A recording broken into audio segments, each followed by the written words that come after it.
The first proposal that I submitted started off a talk that was very much about a specific project that I was working on. When I read about all of these things, like all of these criteria that are used in the selection process, I adjusted the talk to be more applicable to a wider view and used the project I was working on as an example of a broader topic. So I just took the thing I wanted to talk about and expanded out from there. That's important because that way you can take something that you're like, I really want to talk about this subject, this cool thing that I'm working on, but it in and of itself isn't enough to be a talk on stage. So what can I add to that to make this a talk that is relevant to the whole community or large swath? And just explicitly stating that makes it so much easier for reviewers to get the point and to understand that you've thought about this. And it's not just like, I just have an idea about something that is written in Go that I want to talk about. So I'm just going to submit it.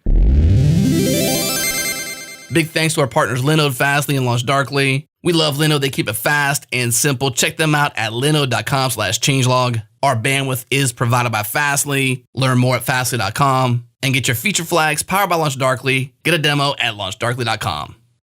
What's up, Gophers? Our friends over at Gravitational made a big transition at the end of 2020 to rebrand as Teleport and shared a new product announcement to showcase the direction they're taking. Teleport is operating from a vision of being able to run and access software anywhere in a secure and compliant manner, something they call environment-free computing. With Teleport, engineering teams can quickly access any resource anywhere using a unified access plane that consolidates access controls and auditing across all environments, infrastructure, applications, as well as data. Teleport server access lets you SSH securely into Linux servers and smart devices with a complete audit trail. Teleport Kubernetes access lets you access Kubernetes clusters securely with complete visibility to access and behavior. And finally, Teleport application access lets you access web apps running behind NAT and firewalls with security and compliance. Try Teleport today in the cloud, self-hosted, or open source. Head to goteleport.com to learn more and get started.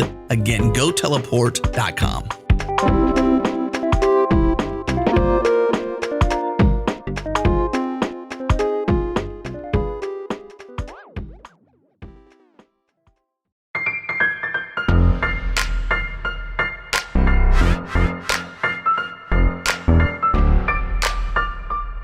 Let's do it. It's go time. Welcome to Go Time, your source for diverse discussions from around the Go community. Follow Go Time on Twitter and keep up with the polling to find out which unpopular opinions are actually unpopular and which ones aren't.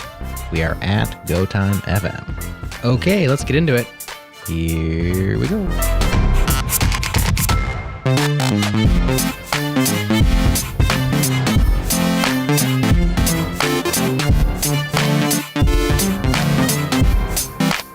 Welcome to Go Time. I am your host, Chris Brando. Today I have with me the wonderful Angelica Hill, one of the regular co-hosts of this show. How are you doing today, Angelica? Very well, thank you. Excited to be here. Yes, I am as well. So we are going to be talking about proposals, specifically proposals for GopherCon. If you weren't already aware, the GopherCon call for proposals for 2021 opened on April 5th. And it will be closing on April 25th. So if you're listening to this episode when it comes out, we are about halfway through the call for proposals.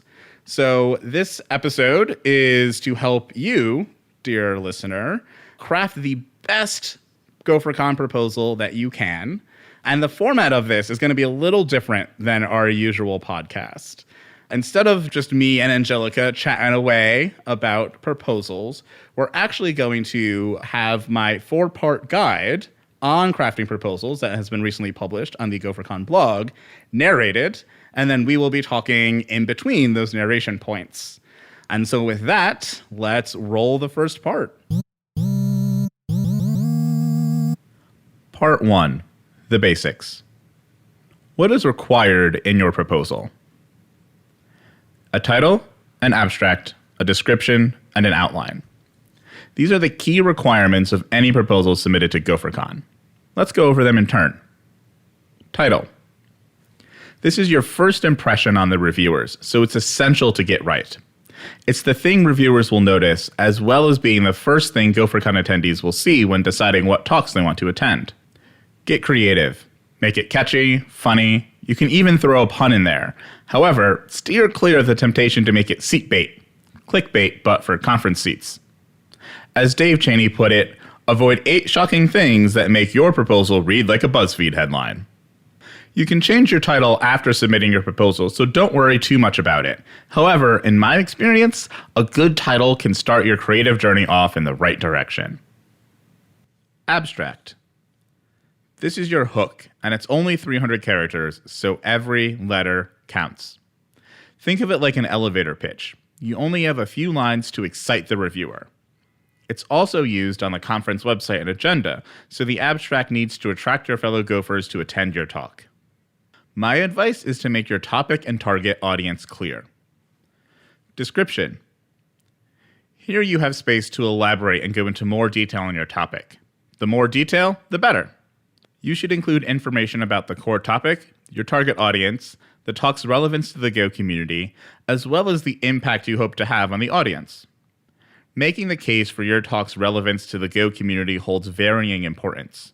Depending on how core the topic is to the Go community, it may only take a line or a whole paragraph.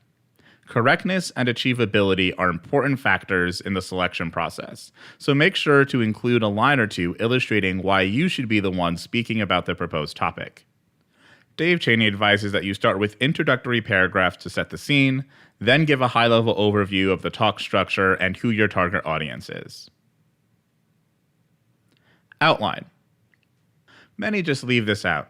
However, I want to emphasize your outline should go hand in hand with your description and is useful both for you and the review committee. It provides a roadmap of your talk, demonstrating how well you know the area you plan to explore, as well as its achievability. The outline helps the reviewers understand the flow of your talk, so I advise including timing information. If you're unsure of the timing, try a few practice runs. This is especially important for your introduction, as it typically either takes far longer or far less time than you expect. The rest of your talk will fly by. 25 or 45 minutes may seem like a long time, but 25 minutes will go by in a heartbeat and 45 a couple beats more. I'll go into more detail on the subjects of timing and content of your talk in one of my following guides, but here's a little teaser. One of my tips is to only cover one main idea in a 25-minute proposal and cover 2 to 3 ideas in a 45-minute proposal. Otherwise, you'll lose your audience. Selection criteria. The GopherCon CFP committee tries to make the selection criteria as transparent as possible so both proposers and reviewers have clarity in the evaluation process. There are 5 areas evaluated when reviewing a proposal: relevance, clarity, correctness, achievability, and impact. Relevance. Your proposal is for GopherCon. Therefore, your talk should focus on the Go programming language and its community. If you're planning to talk about something that's not specific to Go, be sure to make a strong argument for its relevance to GopherCon. If it isn't clear to the reviewers, they are unlikely to select your proposal. Also clarify the why now. Why is this something the community needs to hear about now? Clarity. The reviewers want to know both what you're going to cover as well as how you plan to cover it. The more detail, the better, as it will give the reviewers an improved understanding of your talk. However, ensure you communicate clearly. Too much information presented in an unorganized manner will cause confusion. As I advised previously, adding timing information to your outline can help give structure to your proposal while also aiding in clarity. Correctness. Everything you say in your talk must be accurate, which should go without saying. However, this criterion also includes the idea of sharing knowledge. Make it clear why you're the right person to be communicating the concepts presented in your talk. This doesn't mean you have to be an expert, but instead that you can speak to the topic from experience. This bears repeating. Reviewers are looking for experience, not necessarily an expert. Discussing a topic from the perspective of a beginner or intermediate level can be hugely valuable and relevant to the majority of attendees, so don't let your level of knowledge stop you from submitting. As long as you put in the time and research to ensure your talk is correct and clear, you're good to go. If validating why you're the right person doesn't fit well in your description or outline, add it to the notes section of your proposal. Achievability. 25 minutes may feel like a long time, and 45 minutes an eternity, but time tends to pass faster than you expect. As you formulate your talk, try to find the sweet spot between too much and too little content. This helps to keep your audience engaged while not overwhelming them. The review committee wants your assurance that you'll adhere to the time constraints and fill the time allotted without going over or coming in under. My advice is to cover a single topic with one subtopic in a 25-minute talk. In a 45-minute talk, stick to 2 or 3 topics with only 1 or 2 subtopics. This structure may not be applicable to all types of talks, but it's a good rule of thumb for most. If you try to cover too much, you risk your audience becoming disengaged and overwhelmed. It is better to cover a smaller number of items in detail, ensuring your audience can process your ideas and leave your presentation with clear takeaways. This is yet another reason adding time estimates to your outline is vital. It helps you organize your time, as well as reassure the review committee you've thought your proposal through and will stick to your time. Impact. People attend GopherCon to learn, grow, and expand their networks, taking that knowledge and those connections back to their day-to-day work and lives. Audiences will typically only walk away from a talk having grasped 1 or maybe 2 key takeaways, hence my advice to keep the focus tight. If you cover too much, you risk your audience leaving with one takeaway they know little about and perhaps feeling a little overwhelmed, as opposed to leaving with one fully understood subject. If you feel strongly you need to include more than 2 topics in a 25-minute talk, make sure to validate the reason in your proposal's notes section. Finally, let the reviewers know the impact you want your talk to have. What valuable concept do you want your audience to take with them? Reviewers want every talk to be impactful, so don't miss the opportunity to validate why yours will make an impression. Awesome. Love that part 1. Really excited to dive into chatting a little bit about the various components when you're putting together your proposal. But I really want to start by touching on that last point you went over on impact and making an impact on both your audience, but first and foremost, as this is your proposal, on those reviewers. And that goes back to the first concept you chatted through in your guide, the title. And I really want to emphasize the importance of having a good title and the fact that it's actually really difficult, if you're someone like me, to think of a good title, because, and I would love to hear your thoughts on this, Chris.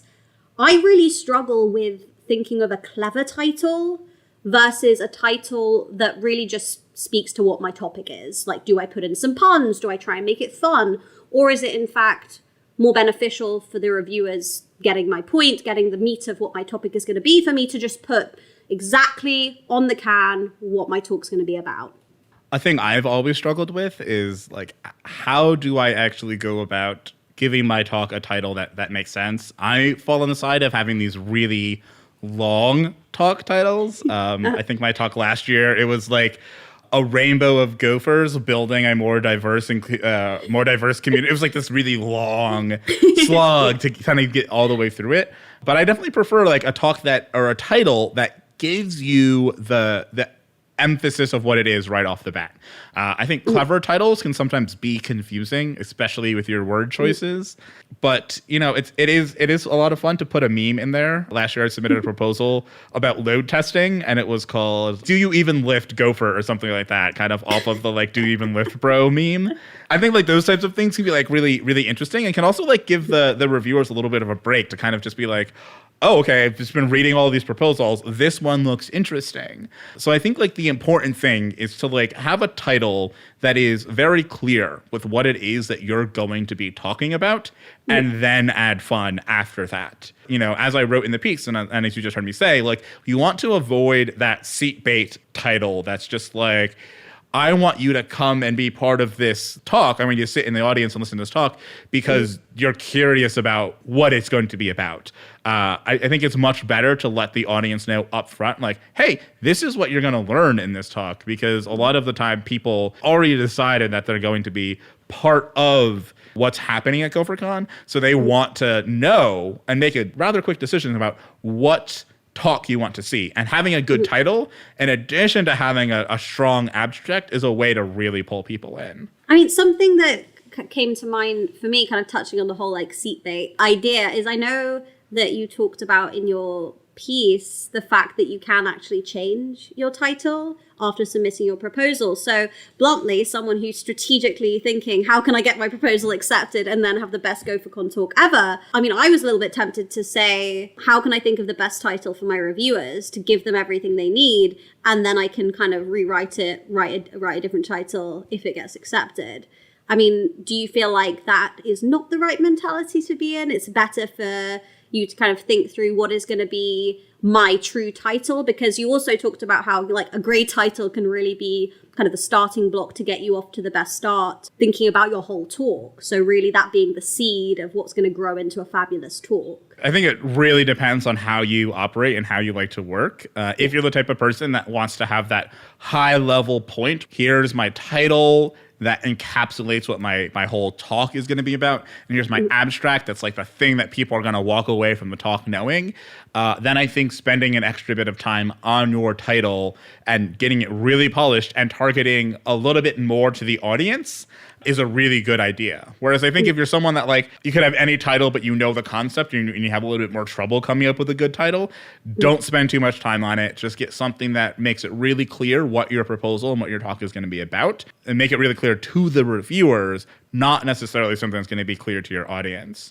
This is especially true if you want to, as we'll talk about later, use more storytelling elements or some narrative elements. Maybe there is a particular reason you want your talk to be a little bit more suspenseful, or you don't want your audience to like know the ending from the beginning. You might not want to have as descriptive of a title for the actual talk, whereas the title for the reviewers who kind of need this omniscient view, so they need to know everything. That can be helpful in like making it so they actually like pick it up and can still recommend it. I feel like that kind of goes on to the second concept that you chatted through, was around kind of the abstract. And how that really is kind of your elevator pitch. That's the way that you're going to get your, reviewers excited. It's also going to be the little paragraph that can be put on the GopherCon site to, people are scrolling through all these wonderful talks. Which one am I going to go to? This is what's going to really convince them to come.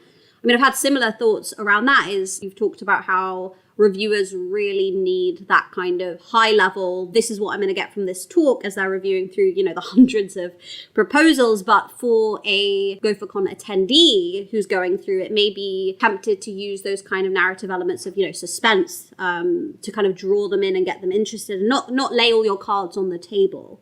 So I maybe would ask a similar question as to when you're writing your abstract in your proposal. Should you be laying all your cards on the table? The abstract is a little difficult because I don't think you can.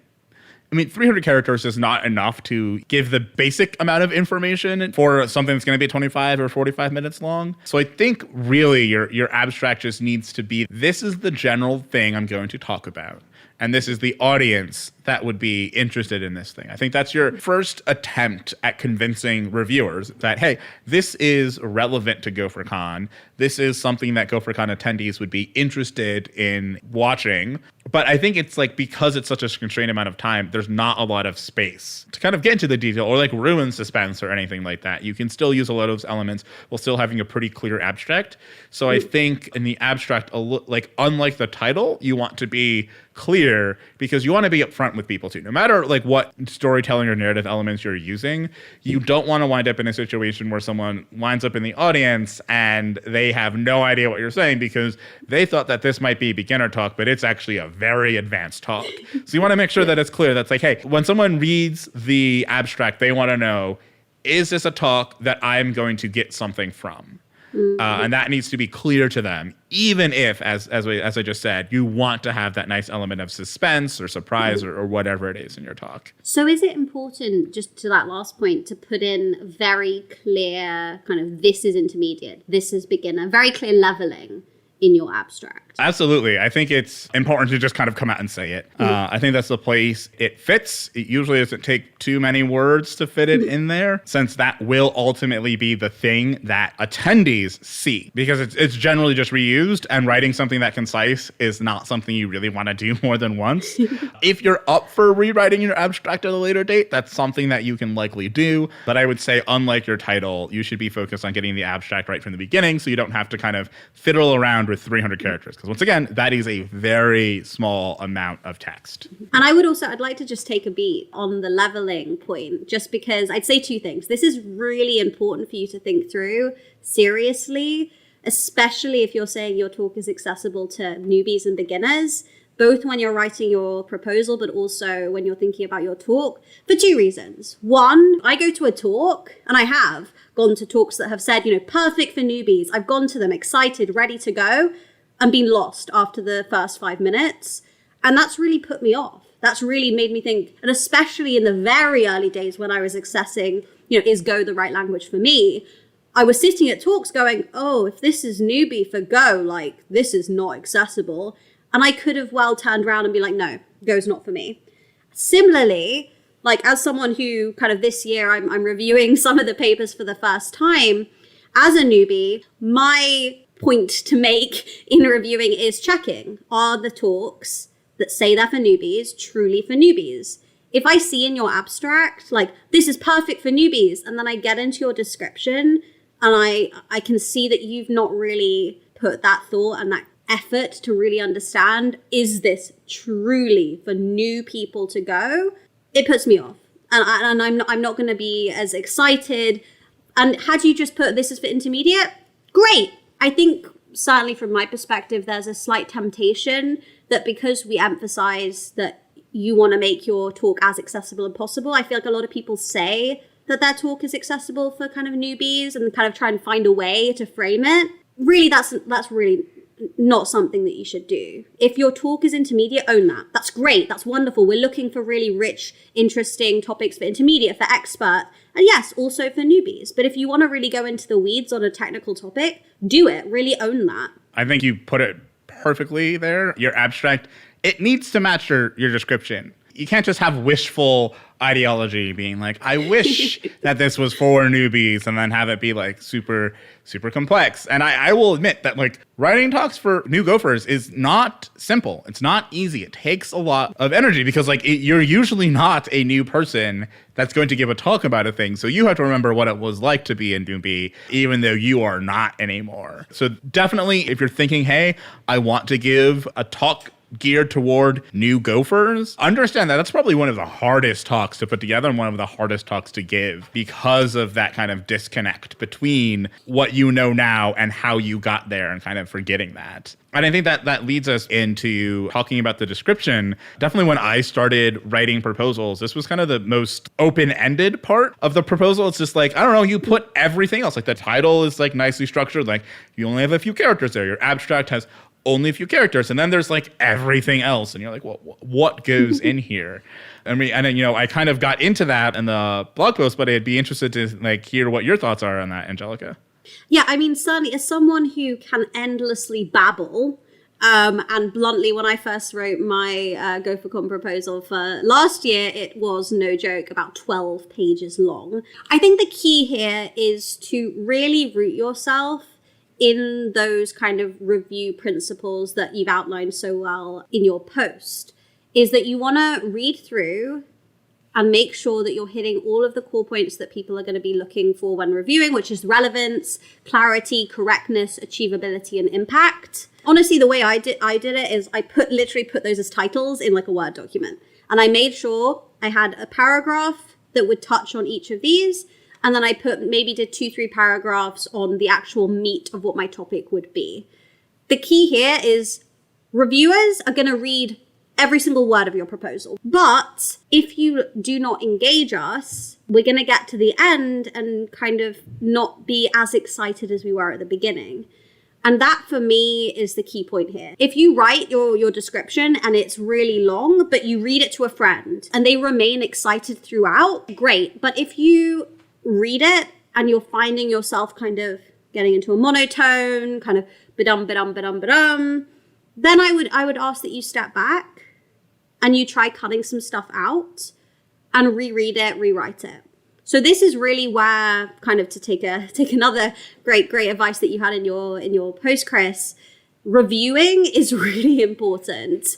Because honestly, if you're anything like me, you're going to have written this proposal 102 times, read it 103 times.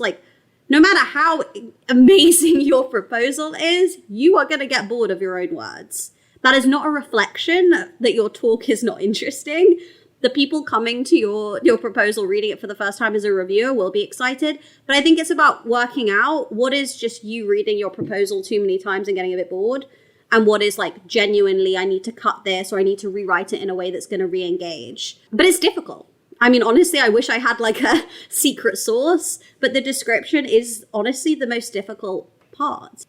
And I think what something you said there is like super important, and I just want to like kind of highlight it about it's okay to just literally go through each of the criteria, each of those 5 criteria, and list them out inside of your description and just say, boom, here it is. Here's how I satisfy it. Here's the next thing. Here's how I satisfy it.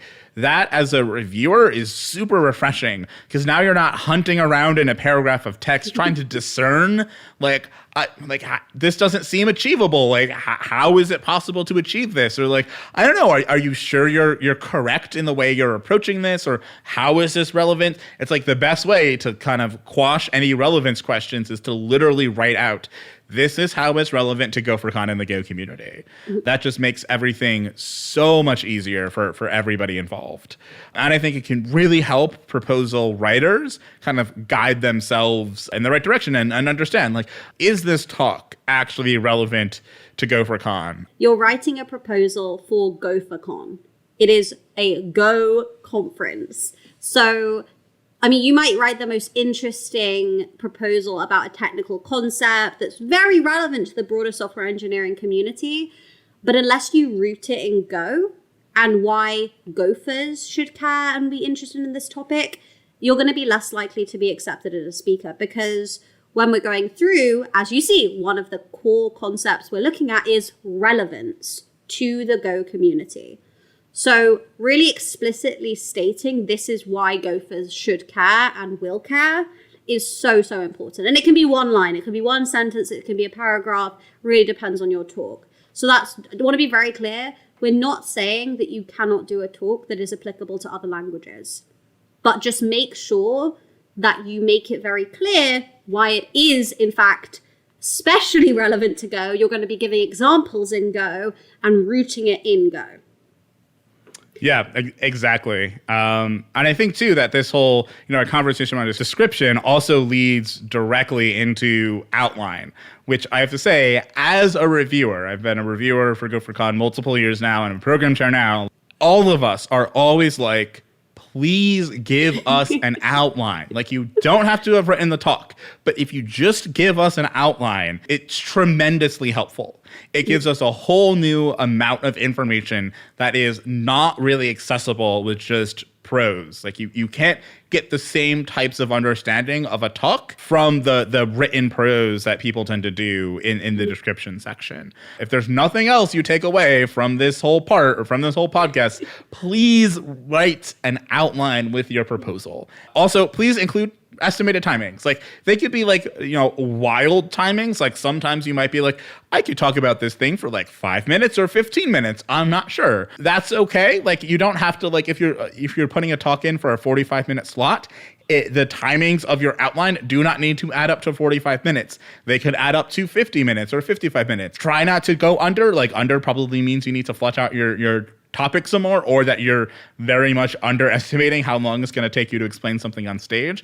But it is definitely fine to have a little bit of extra content and to kind of go around and say, okay, well, if we're running short on time, these are the things that I can cut out of my talk. But I think that an outline is a crucial detail of your proposal that you really do need to include. So please, please, please, please, please include an outline. Yeah, 100%. And I think that's either way, because if you feel like you have a very specific topic and you're describing something very specific, very interesting, but you don't have an outline, you risk the reviewers saying, okay, this is really interesting, but is it really going to fill 45 minutes? If I have an outline, I'm like, oh yeah, I can see, actually, yeah, so they're going to talk about this for 5 minutes. Okay, great. It reassures your reviewer that you're going to fill that time and you've really thought through. Similarly, there are proposals that are submitted that are talking about huge, vast topics that are just, you could talk for years about, and, you know, a whole PhD could be written on it. But if I, as a reviewer, read that and I go, oh, that's a really rich topic, are they at risk of kind of biting off too much? And I then see your outline and I'm like, okay, no, these are the specific parts that they're going to be touching on. Okay, they've really thought through what are the important things to emphasize. That's going to, again, reassure me that you've really thought it through and structured it. I would also say, going back to the fact that I write far too much and I can babble for years about pretty much anything, writing an outline for me is really important, because if I time box myself as like, okay, so this little point that I'm going to make will be about 10 minutes, in my description, I'm not going to say I'm going to talk about 15 different concepts. I'm going to be like, okay, I'm talking for 15 minutes. I should probably stick to like 3 points, and then kind of 1, 2, 3, boom, boom, boom, which goes to some of the other things that you talk about in your wonderful series, Chris, around not covering too much. Is there kind of anything else that you want to include before we kind of roll to part 2? I feel like we've touched on the relevance. It's go for con, go. Clarity and correctness will really come in structuring your various elements very clearly, being very kind of obvious in what you want to touch on. Achievability kind of touches on the importance of the timing. Like, are you going to be able to actually cover everything that you've said you're going to cover? This last point, the impact part, which I know that I kind of touched on a little bit at the beginning, the impact part really is going to come from you thinking through, what am I giving my listeners that no one else can give them? I think it's really important for you both to think through, is this an important topic? Is this something interesting? But also, why am I talking about it? Like, why is Angelica Hill talking about this topic? What can I add to this that is going to be different from another person presenting on it? And that doesn't mean you have to be the expert. Like, by no means, it's like Angelica is going to talk about concurrency because she is the expert in concurrency. No, it is, Angelica is a British newbie to go. How can I present this topic in a way that's going to be different from a different perspective than others? And I think, don't underestimate or devalue the importance of you in your proposal. Like, you add so much to this topic just by the way you're choosing to present it, the things you're going to emphasize. And I think that's something that is sometimes overlooked in proposals, is really putting time in to validate why you as a speaker can bring life to this topic.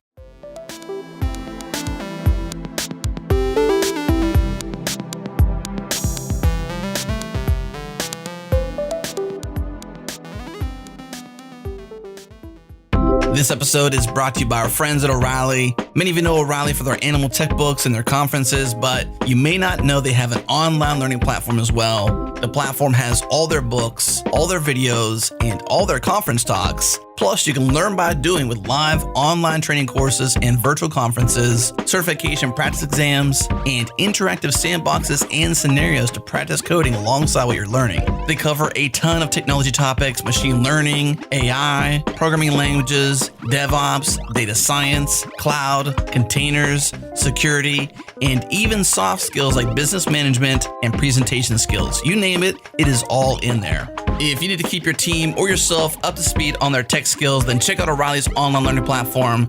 Learn more and keep your team skills sharp at O'Reilly.com/changelog. Again, O'Reilly.com/changelog.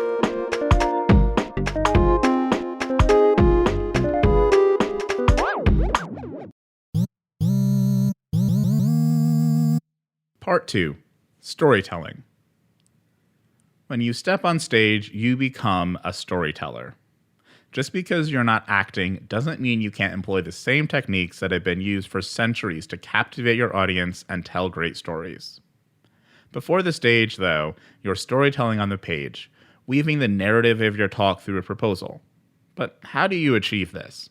First, note that your proposal's audience differs from that of your talk.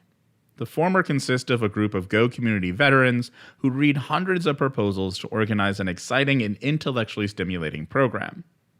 The latter is a group of gophers looking to learn and grow. The story you tell in your proposal to captivate the first audience differs from the story you'll tell on stage for your second. When I started crafting my first proposal, I searched for articles and blog posts to aid in the process. I easily found resources that guided structure, but few on how to tell an engaging story. Through this guide, I aim to fill that gap, helping you tell your stories in a captivating way for both the review committee and the audience at GopherCon. Before I dive in, I want to emphasize that while this advice may help increase the odds of selection, it will not guarantee acceptance of your proposal. How to think about your proposal. When starting something new, I use analogies to make connections between what I'm doing and what I've done. As an author, I connected that the storytelling techniques I use in my prose translate to the writing done for a proposal and a talk. Listening to one person talk for 25 minutes can be difficult if the speaker is not telling an interesting story. This is even more true when it's 45 minutes. Similarly, when reviewing hundreds of proposals on a tight deadline, it's difficult to engage with each proposal individually unless the material pulls the reader in and excites them. The key component in both situations is time, an abundance in your talk and a scarcity in your proposal. Techniques like suspense and foreshadowing are handy in your talk, but not so much in your proposal, where you need to get straight to the point. In the latter, opt for concise but exciting language, where each word can serve a purpose. Another element to consider is competition. At the maximum, there are 4 options for attendees at the conference: the 3 session tracks and a hallway track. That gives you an odds of 25%. Contrast that with the proposal review process, where your odds are closer to 10%, and your opportunity to hold the audience attention is far shorter.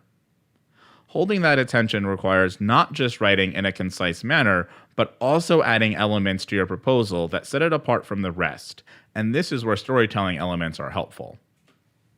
Combining these 2 elements, we arrive at an important piece of advice. Don't bury the lead. The structure of your proposal does not need to match that of your talk. Let's use an analogy. Your talk is like a book. You want to pull the audience through all of the pages, even those treacherous middle ones, through to the end. You make that task more difficult if you front-load all of the interesting information. Your proposal, though? That's more like a newspaper article. You want to put all the interesting information up front and then extrapolate over the remainder of the space. In your proposal, that end space is where you discuss elements like foreshadowing and suspense, which can be conveyed either directly in prose or indirectly through an outline. This is also where you can discuss elements like timing, context, and why you're the best person to give this talk. Finally, while there are a variety of formats that conference talks come in, the structure of your proposal is static. You want to address the same requirements and criteria laid out in Part 1 while ensuring that you include as much context, including storytelling elements, as you can compactly fit. At the end of the day, storytelling is about the way you use words and less about the structure used to contain them. Whenever you're storytelling, think about your audience and cater your story to them. Craft it based on the time you have, the structure the audience is expecting, and the other things competing for your audience's attention. I think you really kind of hit the nail on the head with that last point, Chris, in that the way you tell your story in your talk comes in a variety of different forms and can be as diverse as the speakers on the stage. However, your proposal is static. That is so important to emphasize. As we talked through in Part 1, that structure is not only going to lend itself to ensuring that the reviewers know what to look for, it kind of gives them a guide as to how to read through your proposal, but it also gives you a structure to make sure that you are giving your idea in a way that's going to enable them to go along with that journey with you, even though it's a very kind of short form in compared to your entire talk.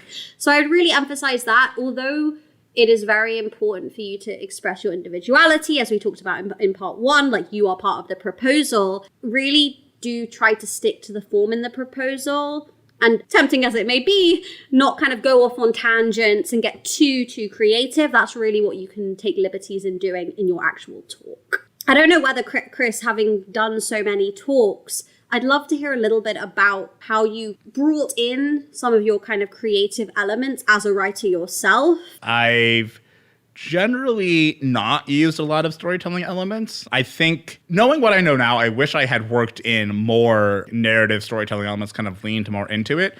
But I think the important thing is the elements I did use, they didn't try and half do something. There's techniques you can use. I think a really good one is called in medias res, which is basically like in the middle of things. So if you've ever seen some of those TV shows that start in the middle of the action and then they're like 24 hours earlier and kind of give you the exposition that way, that's in medias res. I feel like some talks and some proposals try to do this because I think that is an interesting way to engage your audience. It's sort of like a form of foreshadowing, but more explicitly, right? It's like, okay, here's the information, hold on to it, and then like follow it through and like keep the people engaged. So I think using those types of storytelling and narrative elements is extremely powerful, but I think you should always start with, can I explain what I'm trying to explain with a regular exposition-based narrative, where it's just, here's my introduction, here's the building tension. So like, here's all the information you need. Here's, going up to the problem statement that I'm trying to solve or building toward the hypothesis that I'm trying to convince you of. Having this big surge where it's like, and this is how it all ties together. And then having kind of the falling action of, all right, let's tie everything together. Let's tell you what I hope you've learned to kind of concrete it into your mind and solidify it for you. That is the structure I've used for most of my talks.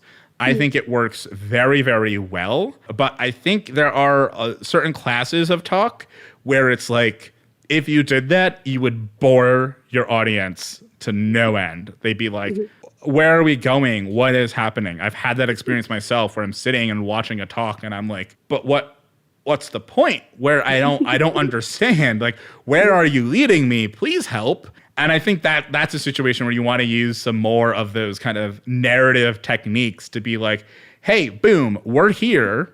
But now you're like, how did we get here? Well, let's go back and let me take you on this ride. It's kind of like eating your dessert first. I kind of equate it to like, trying to teach a difficult math concept and how we, a lot of us sat through math class in school and we were like, I don't understand how any of this is applicable in real life, where I think a lot of us would have been more engaged if, say, instead of having calculus be presented to me in these mathy terms, had it presented to me in like a real life situation. Like, I don't know, I've tried to do a lot of things with graphs and observability before, and I've like tried to reinvent calculus 6 times doing that. And if I just known that would have been something that calculus is useful for, I think I would have understood calculus a little bit better. So sometimes it's better in your talk to go back and give people the thing that they're going to be able to do, the thing they're going to be able to understand right at the beginning, and then go into your exposition, and that will help pull your audience through your talk. And I think you need to do the same thing with your proposal almost all of the time. I don't think there's really a time in a proposal when you don't want to front load the information in it, which is exactly why I pulled that analogy of writing a book versus writing a newspaper article, right? If you're in a book, you have 200 pages, 300 pages, and you need to pull your audience through all 300 pages of it, right? You didn't write 300 pages because your audience doesn't need it or doesn't want to read it. You want to convey the information in all those pages to your audience. And it's really hard to get through books, so you need to have a lot of these elements, this foreshadowing, this thing that hooks and pulls them through. But in a newspaper article, in a journalistic article, you need all the important information up front because that's the style that's expected there. It's like, I want to know, boom, right at the beginning, what is the lead? What is the thing you're trying to tell me? And that is exactly what reviewers want to have in your proposal. What is it that you want to do? Tell me right up front. Yeah, don't bury your lead. Exactly. So just taking a beat and kind of touching on a different thing that you touched on, I was really interested in how you talked about competition. And the fact that if there is a hot topic in the Go community, it's inevitable there will be multiple proposals wanting to talk about that hot topic. And I'm interested to hear your thoughts or your advice on how you can make your proposal stand out. How can you either acknowledge that it's a hot topic and then validate directly why you are the right person, i.e., I know this is a topic that is probably going to be on everyone's minds and is probably going to be something a lot of people want to talk about. The reason I should be the one to talk about it is XYZ. Should you directly address it? Or are there other ways that are perhaps not quite as direct, to try and think about your proposal in a way that makes it feel unique, even if it is talking about a topic that either is the hot topic or has been spoken about before, which is inevitable. Everyone talks about everything they find interesting, and inevitably someone would have done a talk before. I mean, you take my talk that I gave, it was literally like my journey story. How many journey stories have you heard? So when writing that, it was, how can I make this feel different? How can this resonate in a different way from other talks that have been done on a similar topic? I'm a newbie. This is how I learned. If you anticipate that your proposal is going to be something that a lot of other people are going to submit things about, I think being explicit and upfront about that, like, hey, this is a rather popular thing, is important. And I think also saying what is going to be different about your proposal versus the other ones that might come in or other things that people have talked about before is very, very important, especially for GopherCon. The program committee for GopherCon really tries to kind of put new content out there. We don't want you to submit a talk that you've done 4 times already. We want you to submit a talk that's like fresh, brand new, even if it's a little rough around the edges. So I think it's like, if you want to talk about something that is something that we're probably going to get a bunch of proposals about, try and shift it or change it or talk about it from a different perspective or come at it from like just a different angle or suit it for a slightly different audience. Maybe, there's been a bunch of talks on the new garbage collector improvements for advanced people, and now you want to bring those things down into an intermediate or maybe even a beginner level and explain how this new garbage collection functionality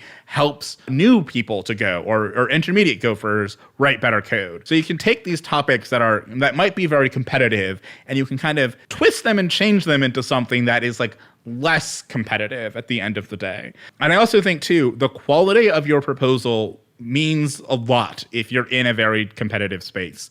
Higher quality proposals will be more likely to get accepted compared to lower quality ones just because they're like, there's more information there, right? Like if there's 2 proposals and one of them is, I'm going to talk about this topic and I'm going to give you 4 paragraphs and no outline and almost no information. And then there's another one that, explicitly states how they're going to meet all the criteria, has a full outline, has estimated timings, has how they're going to wrap it all together and all the things that the audience will take away. Those 2 proposals, the latter one is going to be the one that's going to likely get accepted. So I think it's important that if you do anticipate that your space that you're talking about is more competitive, that you put in as much extra effort you can to kind of push your proposal over the edge. And I think you should definitely do that regardless of what your topic is. But I also think that there are some topics where that's much harder to do. And I would plus 100 that, like, bring it back to basics, check your grammar, check your spelling, make sure that it reads well. Because your proposal is going to be the first interaction your reviewers have with your style of writing and your structure.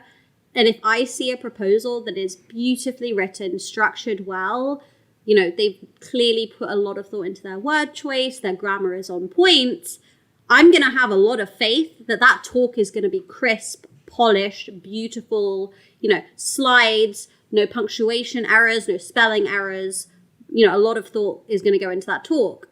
If I see a really interesting topic, a really great proposal, but there are spelling issues, there's not punctuations all over the shop, the structure's not great, that's going to lead me to believe, whether it's true or not, when you're giving your talk, the image I get in my brain is a little bit of like someone who has all those great ideas, but it's just like babbling on in a not very structured way, leaving that audience very confused. And honestly, as someone who tends to do that, like I am often the bumbling ball of excitement that just babbles about everything. People don't get all that much. When I give talks where it's just me getting excited about something and babbling on, yes, they'll be like, oh great, that made me feel happy. I felt the excitement, but didn't learn much. You want to make sure people come away from both your proposal as a reviewer and your talk as a viewer excited, empowered. They can see you excited about your topic, but you also want them to take away tangible learnings. And therefore, you have to go back to those basics: structure, punctuation, grammar, using the right words.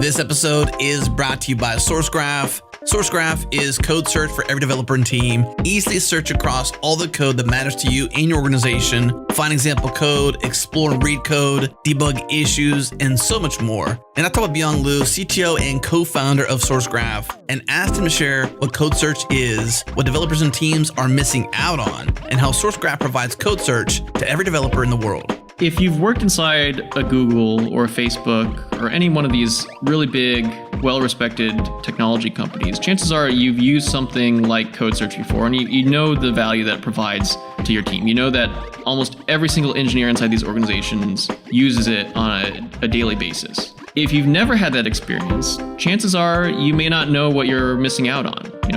The term code search sounds a lot like, grep or the search inside your editor.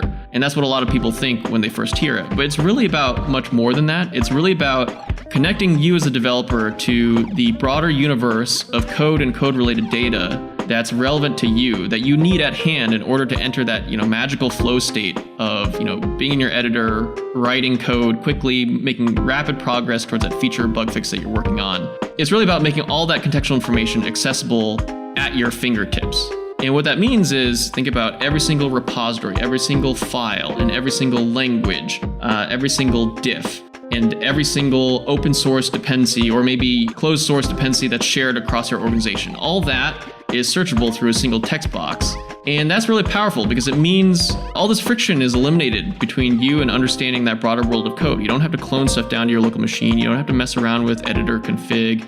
You don't have to be constantly bugging people on other teams who may not even know who you are in order to teach yourself how all that code works. What SourceGraph is really a way for the rest of us, the people who don't work inside the Googles, the Facebooks, to get a tool that gives us access to that sort of information readily and at our fingertips. It's really about bringing this type of tool that a lot of the larger technology companies have developed and invested hundreds of millions of dollars into making for the productivity of their own engineers and making that accessible to every single developer in the world. All right, if code search powered by SourceGraph sounds like something you and your team can use, head to info.sourcegraph.com/changelog and click the button that says try SourceGraph now. You can install it locally, deploy it to a server or to a cluster. They have a quick start guide that takes less than 5 minutes to install SourceGraph using Docker, so it's too easy to give it a try. Again, head to info.sourcegraph.com/changelog.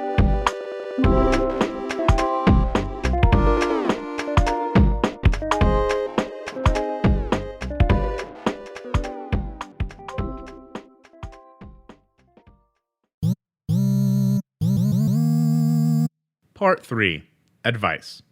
This part consists of several pieces of advice that help frame my thinking when I sit down to write a proposal and assist me with staying on task.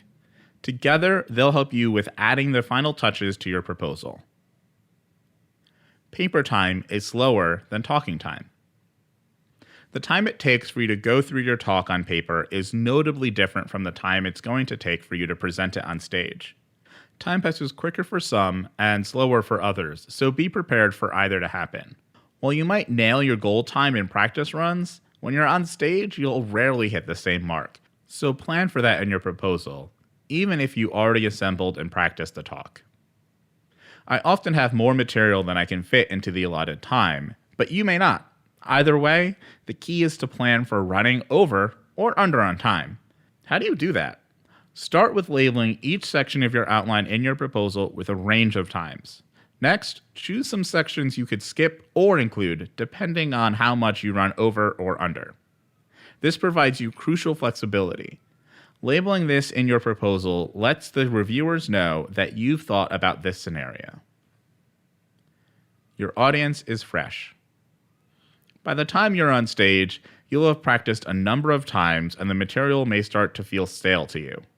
However, your audience is hearing this content for the first time, so it's fresh for them. This applies to your proposal as well, since the review committee is reading it for the first time. Keep this in mind when putting the finishing touches on your proposal. If you follow my subsequent advice, be careful not to revise away the parts of your proposal that are necessary information on the first read. Review, revise, review, revise. The best way to take something from okay to good, from good to great, or from great to amazing, is to review and revise multiple times. You don't want to get stuck in an endless loop. However, those first few rounds of reviews and revisions make a world of difference. Plan to revise or rewrite your proposal at least once. Friends are great reviewers. Friends are an excellent source of feedback, whether you send them your actual proposal or just bounce ideas off them.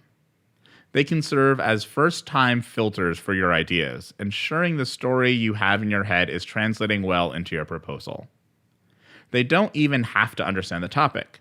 In fact, sometimes those are the best friends to have as reviewers because they might ask the basic questions you forgot to answer. Including those may help assist some of the CFP reviewers in better understanding your proposal.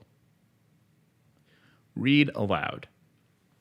The final stage in polishing your proposal is to read it aloud.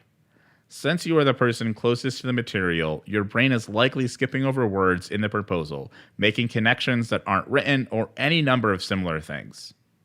Our minds aren't compilers, so planning to read your talk aloud should catch a lot of those rough edges. When in doubt, submit the proposal. As a writer, you never feel like your work is done. You can always do another edit, garner another person's opinion, or refine the material, but there comes a point when you just have to stop and click submit. Even if you feel your proposal is not complete or could use more work, a submitted proposal is better than an unsubmitted one. It's better to submit a proposal that could have been 5% better than to not submit one at all. Step away for a couple of days. A technique that I love to do and helps ensure that I don't procrastinate too much is to plan for a couple days of completely stepping away from my work. This gives my subconscious some extra time to process, and this short amount of time is often enough to return to my proposal with fresh eyes. You have less and more time than you think. This is true for both the CFP window and your proposal. I tend to think I have more time than I actually do at the beginning of a process, which sometimes leads to procrastination until it's shockingly close to the deadline. This procrastination is an aspect of the creative process for many of us, but just make sure you keep it in check. Set some artificial deadlines for yourself. When you miss them, you still have a buffer to wrap up your work and submit it. GopherCon Mentorship Team. If you're still worried about your proposal and you'd like help crafting it, or just want someone to review and give you some feedback, then I have exciting news for you. This year, we've created a mentorship team to support community members with the process. This team consists of Go community members who have written and submitted proposals that have been selected as conference talks. If you're interested in being paired with a mentor, please reach out to us by sending an email to info@gopheracademy.com. So I feel like the key point I took away from this part was talking too fast, too slow, how your pace will change, and how it's very difficult to work out how long your talk is actually going to be, which goes to the wonderful piece of advice you gave around having that kind of extra cushion content. Making sure that you have a very clear idea, okay, this is my talk, this is my structure, this is what the content I want to go through, but if I'm coming to the end of my talk and I can tell there's another, an extra 5-10 minutes, I have this extra content in my back pocket. And what I'd love to chat through a little bit is, how do you bring in that cushion content? So I think I'll start with the perspective from when you actually have your talk and then kind of bring that into why that matters for your proposal. So I think it's highly dependent on how you give a talk. So I think there's kind of like two ends of this spectrum and kind of everything in between. I think at one end of the spectrum, you have people that are more like the news anchors. I have essentially a teleprompter and I am reading through the story of my talk. And I think at the other end, you have people who are a bit more like me, where it's like, I'm just going to riff. And I'm like, here are the things I'm going to talk about. And my practice has honed, so I know what roughly to say, but it's never going to be the same thing twice. I think if you're at the first part, that first end of the spectrum, you should probably build in specific points where okay, I am here. I'm going to skip through these next 5 slides because I am running short on time, or nope, I have more time than I thought I would, so I'm actually going to go through these. I'm going to go all the way through these slides. And I think that's how you should think about structuring your talk from that perspective. If you're more like me, that doesn't matter as much because you're not verbatim reading something. So I think in that case, you should just know the areas where you need to increase or decrease time and try to stretch that over the course of your talk. Right. So it's like I don't have to cut from any one part, but I know that if I'm at this part and I'm 22 minutes into my talk, that I have to cut a little bit from all of the subsequent sections so I can meet time. Or, oh, I'm supposed to be at 22 minutes, but I'm only at 20 minutes. I should either slow down how fast I'm talking or add more nuance to some specific things along the way. It's more flexible when you don't have this rigid structure. I think that leads directly into your proposal, because in your proposal, it's important to mark out this sort of stuff, especially if you have a lot of content.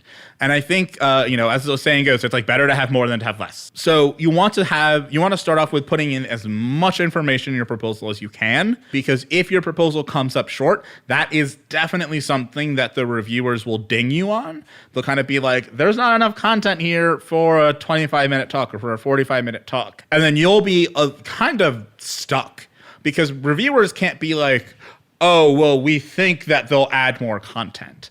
Whereas if you're someone, or if your proposal has more content than you need, the reviewers can say, there's too much here, but they could probably cut some of this out, which is like slightly better, because then they can say, I can still recommend it, and we'll recommend they work with a mentor to kind of hone their topic in.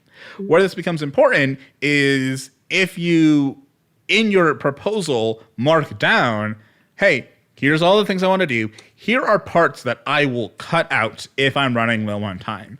What that tells the review committee is, I've thought about the case where I don't have enough content, or there's not enough here to talk about, so I've added subsequent information that is related to the topic, but not core to what's being talked about. So you've thought about that case, and you've also thought about, this is too much content, so I need to whittle it down somehow. I need to remove some information, which gives the reviewers a lot more confidence that you'll be able to actually really hit your time slot. Because the idea is, especially at an in-person conference, we have to keep the schedule going. Your talk, if you have a 45-minute slot, you need to fill that 45 minutes. And unlike other conferences, GopherCon does not have question segments. So you can't just fill the last 5 minutes with questions or anything like that. You have to fill the whole 45 minutes and the whole 25 minutes with your content. So I think that's how it kind of flows into your proposal. And I absolutely love when I see proposals that have this information in it, that have I have thought about the situation my talk is actually going to be in, and I am telling you how I'm going to handle it. That just gives us more confidence as a review committee and as a program committee. And in terms of the actual, on paper, I guess on virtual paper, way to signal that, I'm interested in the actual logistics of how you advise people put that in. There's a couple ways. If you've structured your outline enough that you're very specific with the things you're going to talk about, you can just explicitly mark it, whether that's an asterisk, and then you put somewhere asterisks indicate things that we will remove if we're tight on time, or just explicitly saying, okay, here are the things I'll cover. If there's time, I'll also cover this. So I think those are two really good ways to indicate to the reviewers that this is content that we can trim out if there's not enough time. But I also think that the time ranges are where you can really, really kind of convey this to the reviewers. And I think a good range of time would be if you have a 45-minute talk, have your range be the bottom end. If you add up all of the minimums, you get 40 minutes, and all of the maximums, you get 50 minutes, something around there. So you have this, so you get a window where the average winds up being 45 minutes. You kind of stretch that window as you feel you need. Don't stretch it too far. Don't be 35 minutes to 55 minutes. People will be like, what? But, expressing that in the window time, I think, makes a lot of sense for your proposal. But I think, as usual, if you can find a way that indicates this information without being too wordy or taking up too much space, Like, that's the goal at the end of the day. I would rather have people add a quick sentence, even if it's if you have your timings, just add it in. Even if you've listened to what I said, add it in anyway. That says, I've estimated these timings to adjust for slower long runs. Just like put a little short sentence in there. And that way you're telling the reviewers why it doesn't add up to 45 minutes or why it doesn't add up to 25 minutes. We get fresh reviewers in every year. Sometimes everything doesn't get disseminated to them. So putting it in there that like, this is why these times don't add up, also reminds the reviewers that's like, okay, this is why these times don't add up. So yeah, I mean, market any way that you can that is lightweight. Don't be too heavy-handed about it. I think that's kind of the sum of it. All right, and with that, let's roll into the fourth part, which is near and dear to my heart, about writing proposals if you're a procrastinator. Part 4, proposal writing for procrastinators. At 3 weeks long, this year's CFP is shorter than most, and some of us gophers are procrastinators. You might have an idea for a GopherCon talk, but if you haven't even started your proposal yet, what should you do? You've thought about this more than you know. I'm a procrastinator, so I know firsthand what it's like to have plenty of time to get something done, only to wind up days before launch with much to do and little time to do it. It can be stressful when the deadline is looming and you think you haven't done any of the required work.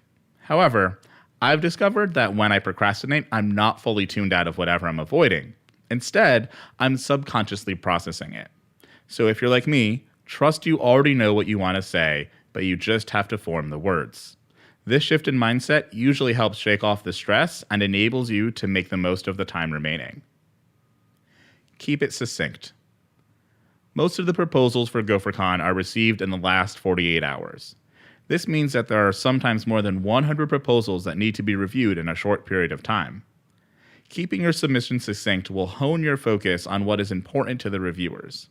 Additionally, I've found this cuts down on the number of times I revise my proposal. The fewer words there are, the fewer times I want to rearrange or rewrite them. This is difficult to do because it requires stopping yourself from extrapolating on a particular part and instead focusing on making sure the overall message of your proposal is conveyed. Write an outline, skip the backstory. When you're moving fast, it's best to be blunt instead of clever. While it's nice to craft a narrative while capturing the essence of your talk, the reality is this style of writing is difficult to condense and takes time to do well. With limited time, you need to ensure the reviewers glean the most important aspects of your talk, even if presented roughly. So first, write an outline including time estimates for only the major sections, then go through the list of selection criteria and answer each of them directly. Finally, if time allows, fill in more elements of the proposal. For advice on those elements, refer to the first 3 parts of this series. Submit even if it's unpolished. A submitted proposal is better than one that isn't. Even if yours is rough, send it anyway. Generally, reviewers approach proposals with an open mind and they're looking for a reason to say yes to a proposal. Even if yours isn't the masterpiece you envisioned, it's likely the reviewers will be able to understand your topic if you followed the advice in this guide. Timeless topics work any year. Sometimes we procrastinate a little too much and we miss the deadline. In this case, it might be too late to submit this year, but finish your proposal anyway. You can use the same proposal to submit to another conference, or you can save it for next year's CFP. If you're a frequent procrastinator, then you can avoid the stress of deadlines next year by having an already finished proposal. You might revise it once the proposal opens for a future year, but you'll have a completed proposal ready to submit. I would actually love to start by talking about the final point that you made, which is the fact that I 100% support you starting writing a proposal for a great talk this year and not actually submitting it, or submitting it, it gets rejected, and then you continue to work on that talk and submit it the next year. Because as Chris, you spoke about in your guide, especially if it's an evergreen topic, there's no shame in you writing the proposal, giving it a go. Maybe it's not fully polished, submitting it this year, and then taking the time to refine and bring it back, resubmit it next year. I really feel like we put a lot of superficial pressure on ourselves to make it perfect before we submit. but really that pressure is not validated. Like, you put the idea together, you absolutely take time to make it as polished as it can be. But as long as you feel like you're getting your idea across in a cohesive manner, you have an outline that you feel like does give your key points, submit it. And at the end of the day, maybe like Chris, tell me if I'm wrong, even if it's not like entirely 100% there, you've tried to incorporate the advice that you can. It's in a doable format. Submit it anyway. You lose nothing. I would also emphasize for those who maybe aren't aware, it's anonymous. I could submit a proposal every year on the same topic. No one will know it's the same topic. And no one will know that it's the same person. So really, that you lose nothing by submitting it. And I think too, as a procrastinator myself, it's important that you find a good balance. And I think that's definitely the point that I was making there, and the point that you pointed out is that you need to understand how you operate as a creative person. I would even venture to say that most people who are creative are procrastinators. I think that this is the ultimate type of, setting an artificial deadline for yourself before you'll submit it. So yeah, like if you write it this year and like you can't get it in before the end of the deadline for whatever reason, please do submit the same thing next year, or at least you'll have something submittable for next year's CFP. Even if you come back and you like update it or change it or whatever, and you run out of time, it's like you can submit the thing that you had already ready to go the year prior. So I think this kind of applies to like even right now, even at the end crunch, where we're in the last week of the CFP.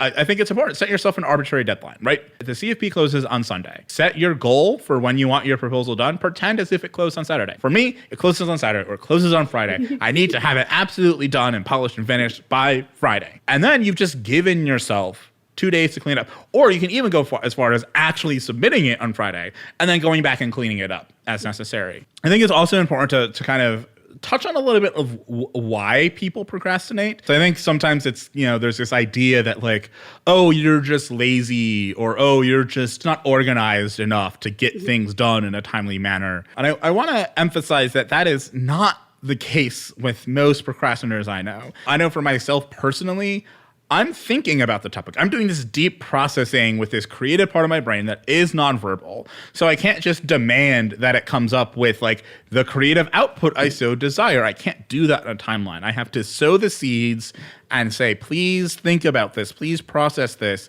And then it'll develop, and then I'll start having the words I need for it. And usually I want to kind of launch something or like submit something at the latest point possible, because it's given my subconscious the most amount of time to process what I've asked it to process, because it'll keep going for a long, long time. So I think like that's one of the first reasons why, I tend to procrastinate on things. And the other reason is that I know myself, and if I give myself too much time to do something, I will get stuck in a gnarly cycle of revising, constantly editing, changing. And the more that you do that, the more information you strip out every time, because you don't revise and like add in more stuff. Like that's, you might do that every few cycles, but most of the time it's like, oh, I don't need this sentence. Oh, I don't need to explain this thing. Oh, I don't need this. And it kind of whittles what you're writing down into like this thing that your brain understands, but everybody else is like, you're missing all of the connective parts. I don't understand what you're writing. So I think that's the other reason, I purposefully time box myself so I don't have enough time to do that doom spiral of revising. So I think it's important to emphasize that if you are someone that has procrastinated, don't feel bad about it. Just know the bounds and know the barriers of the particular way in which you procrastinate, and set really good guidelines for yourself. Even if it is just that I want to have this done a day before the CFP closes, because that means that you'll rush and get it done, and maybe you'll be a little bit over. Maybe you're like, okay, I want it done by midnight because that's when the CFP closes, and then you're not done with it by 1 a.m. But, oh, hey, I have an extra day, so it still got in on time, so I don't have to worry. That's a very, very nice thing to do for yourself. It reminds me of this, I think it was in a book I read somewhere. I don't remember the exact place I got this from, but it was talking about video game development in the 90s and how the projects would like always run over. And there was this one manager who, he was running this project, and the engineers came to him and they're like, we've tried to like get the size of this game down. We've tried so hard, but we're still 200K over the limit of what will fit on the media that we're using to transport the game to people. And he's like, okay, are you sure? Have you gotten rid of everything? He's like, yeah. He's like, are we completely done? The guy's like, yes, we are completely done. We can't get any smaller. He's like, okay. He goes in and he deletes this 1 megabyte block of memory he just reserved. Just deleted it. And I was like, wait, what? And I was like, yeah, I put that in there because I knew that we would run over whatever amount of space that we had left. So by putting it here, I could delete it when we're still over, and then we come in under, and then we're good to go. And I think that is the type of thing that you have to do as a procrastinator. You have to give yourself that extra buffer space where you're like, I know if I put the actual deadline as the main thing that I'm going to miss it. So I'm going to put in an arbitrary buffer to make sure that I don't miss it. I think that's great advice. And honestly, I feel like on this topic specifically, I'd love it if we could reframe the way we think about procrastination, because I think there are a lot of negative connotations to the word procrastination, but I would really think about it more as kind of taking the time to really deep think.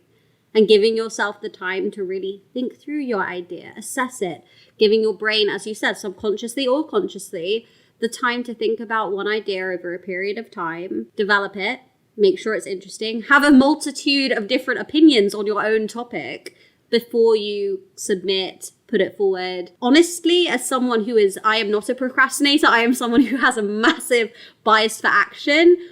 I have to try and make myself procrastinate more, because otherwise I will sit down, okay, like the call for paper, this is what I did last year, and it bit me in the bottom. I was very lucky in that like my talk got submitted, but looking back on my proposal, I would have benefited from some procrastination because I sat down the hour that the call for papers opened and I went, I got this idea, great, I'm going to write it, blah, blah, blah, blah. Okay, yep, structured, sat down, dedicated maybe, 6-7 hours, so a good amount of time to it, submit, done. I had, 3.5 weeks left.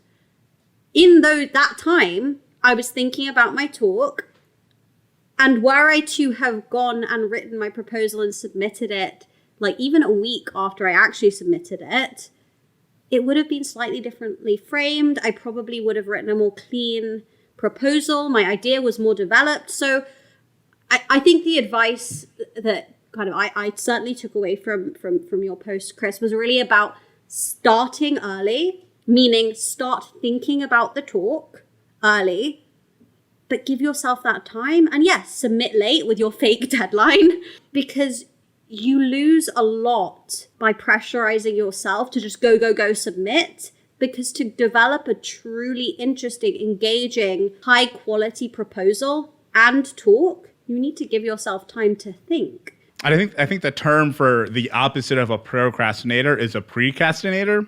Someone that needs to get things done right away. Yep. But yeah, I think the important thing is always find a balance and find a good way of getting done as much as you can with the time you have.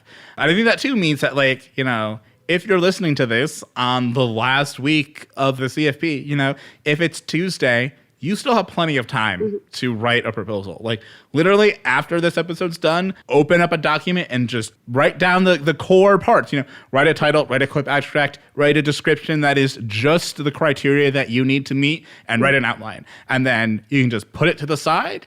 And then if that is just what you submit, at least you've submitted something. And at least the reviewers can try and glean what you are trying to talk about, what you want to try and do. At least they get the opportunity to do that. So give the reviewers and the program committee the opportunity to get you up on stage. And all you have to do is literally spend 15 minutes just writing something up. Because, I would rather have to slog through a bunch of 15-minute proposals where at least someone puts stuff together than, have too few good ideas or have too few things that we can put up on stage. I'd rather have more options than fewer. So definitely, if you're someone that, knows that you would love to do this, but you tend to just wait until the very last moment, just take a beat and get this thing out. Write this thing out and wait a couple days. Just absolve your mind and just say, if it's Tuesday, say, I'm not going to look at this again until Thursday. And then look at it on Thursday, polish it up, and then say, I'm not going to look at it again until Saturday, and then Saturday, polish it up and submit it, right? There's a quick time. That's 5 days right there. You have the time to do this. If you only had 3 days, write it, wait a day, polish it up, and submit it. Right? There's ways that you can do this, that you can still, if you've waited until the last moment, when you can still get your proposal in and it can still be great. In fact, the vast majority of proposals that GopherCon gets come in at the last moments of the CFP. It's like this long slog of like a month where it's like we get a trickle, and then in those last 2 or 3 days, it's just like a rush of proposals. So if you're one of those people submitting at the end, you're not the outlier. You're part of the majority. You're part of the group of people that will be up on stage, even if you submit at 11 p.m. on the last day of the CFP. So as I said in the other parts of this guide, like, please just submit. Like, please do it. You never know what the reviewers might glean from, what your proposal is, even if it's really rough around the edges. And honestly, to kind of emphasize the fact that we are not just doing kind of lip service to this, like, I am thinking about submitting a talk to GopherCon. I haven't decided what it is. I haven't thought about it at all. But as a perfectionist, I know that I can make the decision to do that even just 2-3 days before the kind of deadline closes, and I know that I'm going to be able to, produce a really high quality, thought through proposal. Benefit being, again, it's anonymized, so nobody's going to know who it is, and therefore, like, the reviewers won't know whether I, been thinking about this for years, months, weeks, or just I thought of this proposal yesterday. As long as you kind of put the idea down, you take a few hours to structure it, make sure you get the core idea, the root idea. That's the most important thing. Absolutely. And yeah, our review process is in fact double blind. I will say that the program chairs will know who you are. We do unmask the names, but the reviewers never really get to see that. So, year to year, when your proposal rolls in, it is nameless and identityless, just like every other proposal that the reviewers see. So yeah, you're 100% right there, where it's just like, submit it, and even if it's been submitted in previous years, it doesn't matter. Try again, tweak it, change it. I will say there's one big thing that we didn't talk about that was part of part 3. We have a brand new mentorship team for GopherCon this year that's focused on both helping you with your proposal as well as helping the selected speakers develop their talk. So if you've been thinking, I really want to give a talk, but I have absolutely no idea what I'm doing. I've given some public speaking before. I've now done a couple meetups. I've never done something like GopherCon.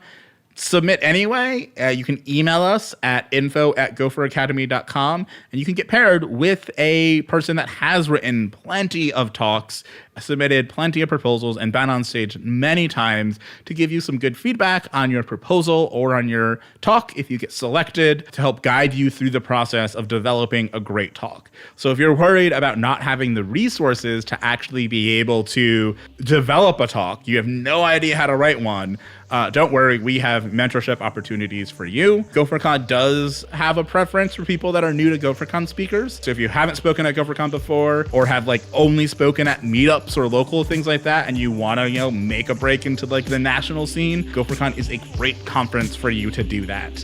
So yeah, if you're looking for that type of mentorship help, then definitely send an email to info@gopheracademy.com, and we can help you out with your proposal. With that, I am so thankful for you, Angelica, joining me on this wonderful episode of Go Time. I hope you, our dear listeners, really enjoyed this content and this new format that we're trying out. And as per usual, we will see you all next week.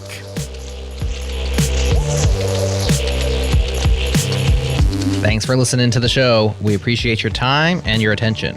Chris put a ton of work into this episode, and Angelica too. So if you benefited at all from it, please give them a shout and let them know you appreciate it.